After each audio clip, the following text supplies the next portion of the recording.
असली दान क्या है? भगवान बुद्ध की कहानी।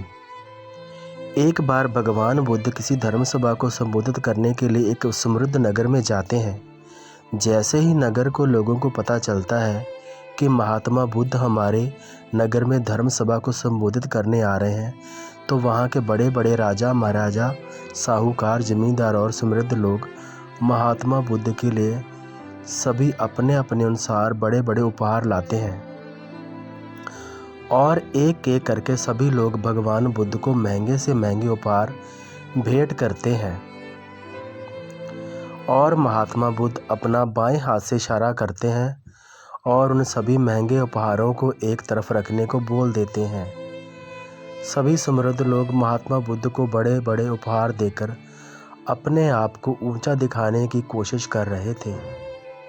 उसी नगर में एक वृद्ध व्यक्ति रहता था जिसके पास खाने की भी कोई चीज़ नहीं थी।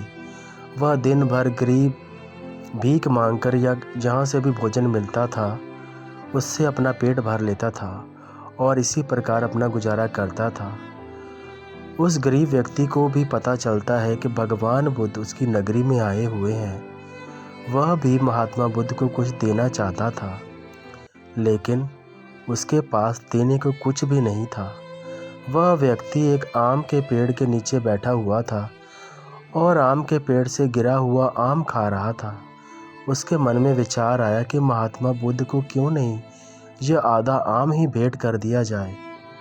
और वो व्यक्ति भगवान बुद्ध के पास जाता है और भगवान बुद्ध के सन्मुख खड़ा होकर उनसे भेंट स्वीकार करने की बोलता है। महात्मा बुद्ध अपने आसन से उठकर अपने दोनों हाथों से उस व्यक्ति का आधा आम भेंट के रूप में स्वीकार करते हैं। यह सब देखकर वहां बैठे बड़े बड़े लोग और राजा महाराजा आश्चर्यचकित रह जाते हैं और वह मन ही मन में सोचते हैं कि हमारे द्वारा बड़े बड़े उपहार दिए हैं उसके लिए महात्मा बुद्ध खड़े तक नहीं हुए, और जब इस निर्धन और गरीब व्यक्ति द्वारा दिया गया आधा आम के लिए वह स्वयं खड़े हुए और अपने दोनों हाथों से भेंट स्वीकार करने लगे।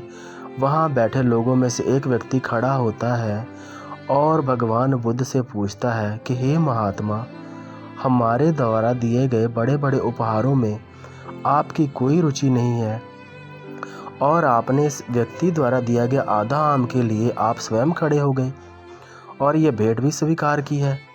तब महात्मा बुद्ध कहते हैं, आप इतने समृद्ध हैं फिर भी आप अपनी धन दौलत का कुछ हिस्सा ही दिया है, जबकि यह व्यक्ति गरीब है और निर्धन है, फिर भी इसने मुझे अपनी सारी संपत्ति दान कर दी है। वास्तव में यही सबसे बड़ा दानी है।